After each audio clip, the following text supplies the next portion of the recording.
Allez zou, on y va. Ruth, chapitre 2.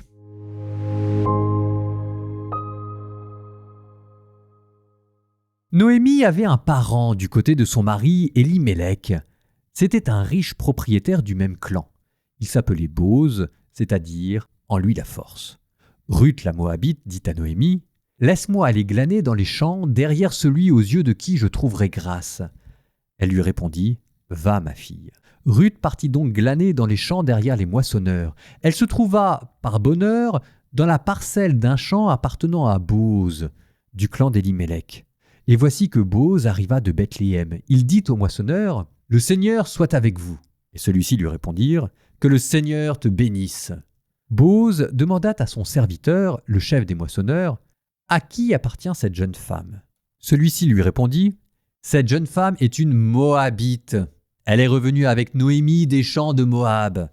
Elle a dit « Laissez-moi glaner et ramasser ce qui tombe des gerbes derrière les moissonneurs. » Depuis qu'elle est arrivée, elle est restée debout depuis ce matin jusqu'à maintenant. C'est à peine si elle s'est reposée.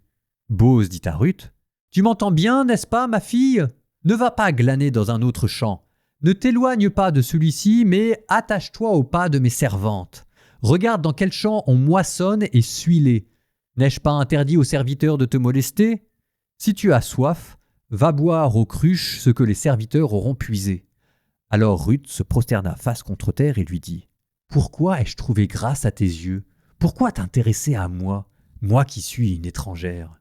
Bose lui répondit « On m'a dit et répété tout ce que tu as fait pour ta belle-mère après la mort de ton mari, comment tu as quitté ton père, ta mère et le pays de ta parenté pour te rendre chez un peuple que tu n'avais jamais connu de ta vie. Que le Seigneur te rende en bien ce que tu as fait.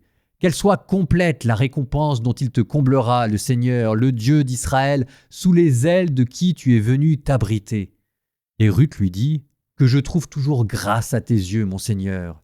Oui, tu m'as consolé. Oui, tu as parlé au cœur de ta servante, à moi qui ne suis même pas comme l'une de tes servantes. » Au moment du repas, Bose lui dit « Approche-toi, mange de ce pain, trempe ton morceau dans la vinaigrette. » Elle s'assit à côté des moissonneurs et Bose lui passa des épis grillés. Elle mangea, fut rassasiée et garda le reste. Alors elle se leva pour aller glaner, et Bose donna cet ordre à ses serviteurs qu'elle glane aussi entre les gerbes, ne la rabrouez pas, et même laissez tomber des épis débrassés. Abandonnez-les, elle les glanera, ne la tracassez pas. Elle glana dans le champ jusqu'au soir, puis elle égrena ce qu'elle avait glané. Elle avait recueilli une 40aine de mesures d'orge. Elle l'emporta et revint en ville.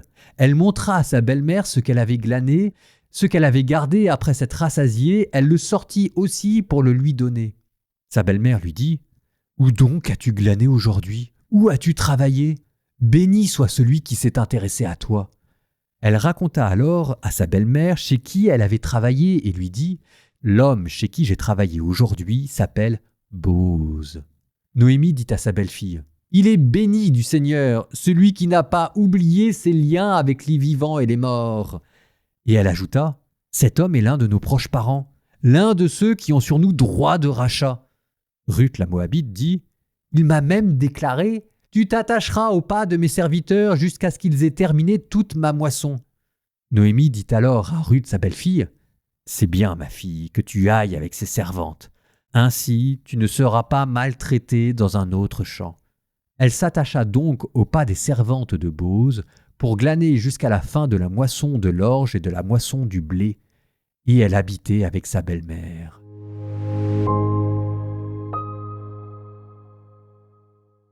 Au début, vous aviez ce serviteur de Bose qui allait le voir pour lui dire « Enfin, est-ce qu'on va laisser une étrangère glaner nos épis de blé ?»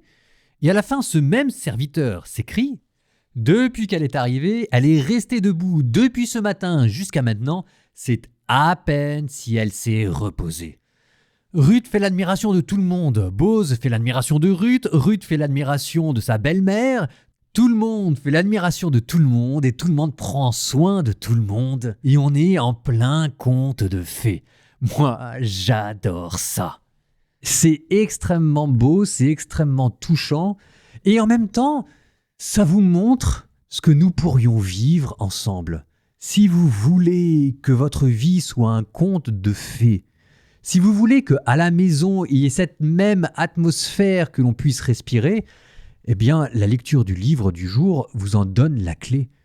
La tendresse, la délicatesse, l'admiration, la générosité, le travail, le soin des autres, enfin bref, ce qu'on pourrait appeler la charité concrète, la charité vécue, prendre soin les uns des autres et, entre guillemets, obliger les autres à faire votre admiration.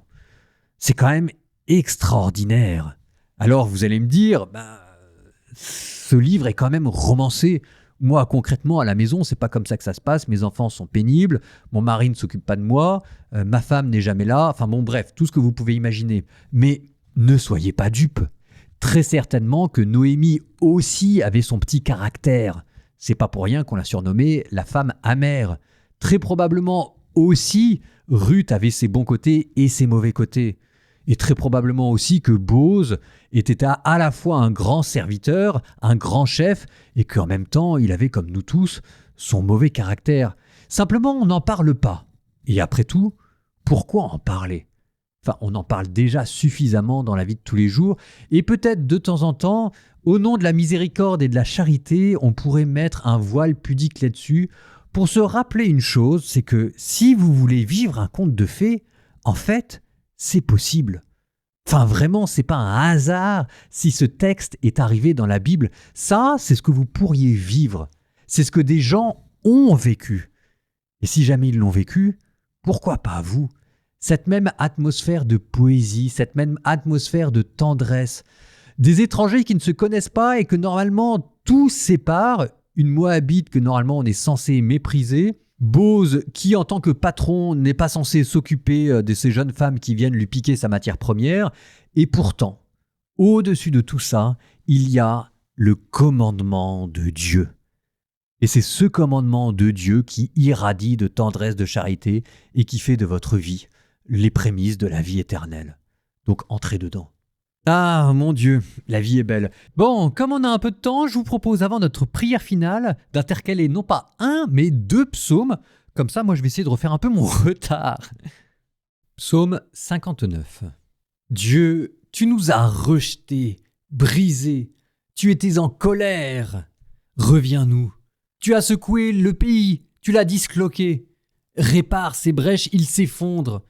Tu mets à dure épreuve ton peuple. Tu nous fais boire un vin de vertige, tu as donné un étendard à tes fidèles, était-ce pour qu'ils fuient devant l'arc ? Que tes bien-aimés soient libérés, sauve-les par ta droite, réponds-nous. Dans le sanctuaire, Dieu a parlé. Je triomphe, je partage Sichem, je divise la vallée de Soukot. À moi Galaad, à moi Manassé, Éphraïm est le casque de ma tête, Juda mon bâton de commandement. Moab est le bassin où je me lave, sur Édom je pose le talon. Crieras-tu victoire sur moi, Philistie ? Qui me conduira dans la ville forte ? Qui me mènera jusqu'en Édom ? Sinon toi, Dieu qui nous rejette et ne sort plus avec nos armées. Porte-nous secours dans l'épreuve, néant le salut qui vient des hommes. Avec Dieu nous ferons des prouesses, et lui piétinera nos oppresseurs.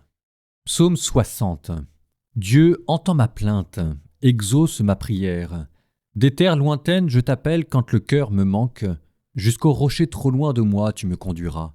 Car tu es pour moi un refuge, un bastion face à l'ennemi. Je veux être chez toi pour toujours, me réfugier à l'abri de tes ailes. Oui, mon Dieu, tu exauces mon vœu, tu fais largesse à ceux qui te craignent. Accorde au roi des jours et des jours, que ces années deviennent des siècles, qu'il trône à jamais devant la face de Dieu, assigne à sa garde amour et vérité. Alors je chanterai sans cesse ton nom, j'accomplirai mon vœu, jour après jour. Je vous propose de prier en guise de conclusion finale pour tous ceux qui cherchent l'âme sœur. Ruth est une comédie sentimentale, après tout. Au nom du Père et du Fils et du Saint-Esprit. Seigneur Tout-Puissant, nous te confions tous ceux et toutes celles qui cherchent l'âme sœur, comme Ruth dans les champs qu'ils avancent avec foi et espérance, cherchant et trouvant la personne avec qui partager un amour vrai et durable. Te demandons, Seigneur, de les guider vers des cœurs bienveillants, vers des cœurs intègres et remplis d'amour, comme Bose qui a su accueillir Ruth avec bonté et respect. Seigneur, protège leur cœur des désillusions et des chemins trompeurs et remplis leur vie de ta paix, même dans les moments d'incertitude. Nous te remercions pour ton amour infini et pour les bénédictions que tu as prévues pour chacun d'eux. Et vous, que Dieu Tout-Puissant vous bénisse, le Père, le Fils et le Saint-Esprit. Tiens, et puis, avant de se quitter, je suis retombé sur un poème de Victor Hugo, le poème de Victor Hugo, Bose endormi. Je me suis dit que j'allais vous lire quelques extraits pour terminer le livre de Ruth. Victor Hugo, en parlant de Bose. Bose était bon maître et fidèle parent. Il était généreux, quoiqu'il fût économe. Les femmes regardaient Bose plus qu'un jeune homme, car le jeune homme est beau, mais le vieillard est grand. Le vieillard qui revient vers la source première entre aux jours éternels et sort des jours changeants, et l'on voit de la flamme aux yeux des jeunes gens, mais dans l'œil du vieillard, on voit la lumière. Oh là là, la vie est belle.